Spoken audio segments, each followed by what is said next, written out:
നമസ്കാരം. പശ്ചിമ ബംഗാളിലെ south Calcutta law കോളേജിൽ വിദ്യാർത്ഥി കൂട്ടബലാത്സംഗത്തിനിരയായ സംഭവത്തിൽ പ്രതിയുടെ ഫോണിൽ നിന്ന് കുറ്റകൃത്യത്തിന്റെ വീഡിയോ കണ്ടെടുത്തതായി പോലീസ്. ലഭിച്ച ദൃശ്യങ്ങൾ കേസിൽ നിർണായക തെളിവാകുമെന്ന് അന്വേഷണ ഉദ്യോഗസ്ഥർ പറഞ്ഞിട്ടുണ്ട്. ലൈംഗിക അതിക്രമം പ്രതി ഫോണിൽ പകർത്തിയിരുന്നുവെന്ന് പെൺകുട്ടി നൽകിയ പരാതിയിൽ പറഞ്ഞിരുന്നു. പ്രതി ഈ ദൃശ്യങ്ങൾ മറ്റുള്ളവരുമായി പങ്കിട്ടിട്ടുണ്ടോ എന്ന കാര്യങ്ങൾ പരിശോധിച്ചു വരികയാണെന്ന് ഒരു മുതിർന്ന പോലീസ് ഉദ്യോഗസ്ഥൻ പറഞ്ഞു. അതേസമയം കേസ് അന്വേഷിക്കാൻ അസിസ്റ്റന്റ് പോലീസ് കമ്മീഷണറുടെ നേതൃത്വത്തിൽ 5-അംഗ പ്രത്യേക അന്വേഷണ സംഘം രൂപീകരിച്ചിട്ടുണ്ട്. പശ്ചിമ ബംഗാളിലെ സൗത്ത് കൽക്കട്ട ലോ കോളേജിൽ കൂട്ടബലാത്സംഗത്തിനിരയായ 24-കാരിയായ നിയമ വിദ്യാർത്ഥിനിയുടെ വൈദ്യപരിശോധനാ റിപ്പോർട്ട് പുറത്തുവന്നിരുന്നു. പരിശോധനയിൽ ശാരീരിക ആക്രമണത്തിന്റെ ഒന്നിലധികം ലക്ഷണങ്ങൾ സ്ഥിരീകരിച്ചിട്ടുണ്ട്. കഴുത്തിലും നെഞ്ചിലും ആക്രമിച്ചതിന്റെ പാടുകളുള്ളതായും റിപ്പോർട്ടിൽ പറയുന്നു. ഇതോടെ കേസിൽ അറസ്റ്റിലായവരുടെ എണ്ണം 4 ആയിട്ടുണ്ട്. മനോജിത് മിശ്ര, സായിബ് അഹമ്മദ്, പ്രമിത് മുഖോപാധ്യായ എന്നിവരാണ് നേരത്തെ അറസ്റ്റിലായിരുന്നത്. കോടതിയിൽ ഹാജരാക്കിയ ഇവരെ ജൂലൈ 1 വരെ പോലീസ് കസ്റ്റഡിയിൽ വിട്ടിട്ടുണ്ട്. ഭാരതീയ ന്യായ സംഹിതയുടെ കൂട്ടബലാത്സംഗ വകുപ്പും പിനാക്കി ബാനർജിക്കെതിരെ ചുമത്തിയിട്ടുണ്ട്. ജൂൺ 25 വൈകിട്ട് 7:30 രാത്രി 8:50 ഇടയിലാണ് സംഭവം നടന്നതെന്നാണ് റിപ്പോർട്ട്. അതേസമയം മുഖ്യപ്രതി മനോജിത് മിശ്രയുടെ വിവാഹാഭ്യർത്ഥന നിരസിച്ചതിന് പിന്നാലെയാണ് തനിക്ക് കൊടും ക്രൂരത നേരിടേണ്ടി വന്നതെന്ന് പെൺകുട്ടി പോലീസിന് നൽകിയ പരാതിയിൽ പറയുന്നുണ്ട്. തൃണമൂൽ കോൺഗ്രസിന്റെ വിദ്യാർത്ഥി വിഭാഗമായ തൃണമൂൽ ഛാത്ര പരിഷത്തിന്റെ സൗത്ത് കൊൽക്കത്ത ജില്ലാ യൂണിറ്റിന്റെ ജനറൽ സെക്രട്ടറിയാണ് മനോജിത്ത്. മറ്റ് 2 പേരും വിദ്യാർത്ഥികളാണ്.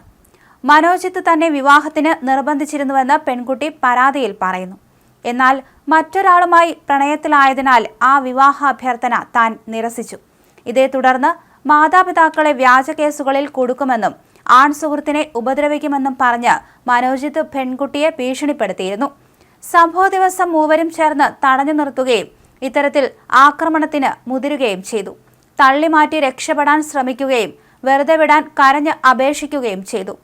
ആൺസുഹൃത്തുണ്ടെന്നും അദ്ദേഹത്തെ സ്നേഹിക്കുന്നുണ്ടെന്നും പറഞ്ഞിട്ടും പ്രതികൾ ചെവി കൊണ്ടില്ലെന്ന് പെൺകുട്ടി പരാതിയിൽ പറഞ്ഞു.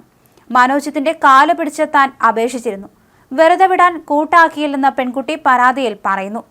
പാനിക് അറ്റാക്ക് ഉണ്ടാവുകയും ശ്വാസതടസ്സം നേരിടുകയും ചെയ്തു. ആശുപത്രിയിൽ എത്തിക്കാൻ അഭ്യർത്ഥിച്ചെങ്കിലും പ്രതികൾ അതിന് തയ്യാറായില്ല. ഇൻഹേലർ ആവശ്യപ്പെട്ടപ്പോൾ നൽകി. അത് ഉപയോഗിച്ച ശേഷം വിദ്യാർത്ഥി യൂണിയൻ ഓഫീസിനടുത്തുള്ള ഗ്രൗണ്ട് ഫ്ലോറിലെ സെക്യൂരിറ്റി ഗാർഡിന്റെ മുറിയിലെത്തിയാണ് ബലാത്സംഗം ചെയ്തുവെന്നും താൻ ആക്രമണത്തിന് ഇരയായതെന്നും പറഞ്ഞത് പരാതിയിൽ പറയുന്നു. എന്തായാലും ബലാത്സംഗം ചെയ്തതിന്റെ ദൃശ്യങ്ങളൊക്കെ തന്നെ പ്രതികൾ പകർത്തുകയായിരുന്നു. രക്ഷപ്പെടാൻ ശ്രമിച്ചപ്പോൾ ഹോക്കി സ്റ്റിക്ക് ഉപയോഗിച്ച് തന്നെ മർദ്ദിക്കാൻ ശ്രമിച്ചുവെന്ന് പെൺകുട്ടി പരാതിയിൽ പറയുന്നു.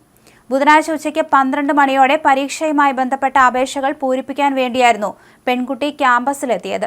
ജൂൺ 15 കൊടിയ ലൈംഗിക അതിക്രമം നടന്നത്. കേസ് അന്വേഷണത്തിന്റെ ഭാഗമായി കൊൽക്കത്ത പോലീസിന്റെ അസിസ്റ്റന്റ് കമ്മീഷണറുടെ നേതൃത്വത്തിൽ 5-അംഗ പ്രത്യേക അന്വേഷണ സംഘത്തെ രൂപീകരിച്ചിട്ടുണ്ട്.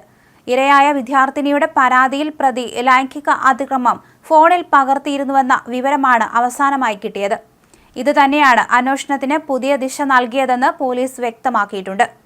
ലൈംഗികാതിക്രമം പ്രതി ഫോണിൽ പകർത്തിയിരുന്നുവെന്ന് പെൺകുട്ടി നൽകിയ പരാതിയിൽ തന്നെയാണ് പറഞ്ഞത്. അതേസമയം ഈ ദൃശ്യങ്ങൾ പ്രതി മറ്റുള്ളവരുമായി പങ്കിട്ടിട്ടുണ്ടോ എന്ന കാര്യങ്ങൾ പരിശോധിച്ചു വരികയാണെന്ന് ഒരു മുതിർന്ന പോലീസ് ഉദ്യോഗസ്ഥൻ വ്യക്തമാക്കുകയും ചെയ്തു.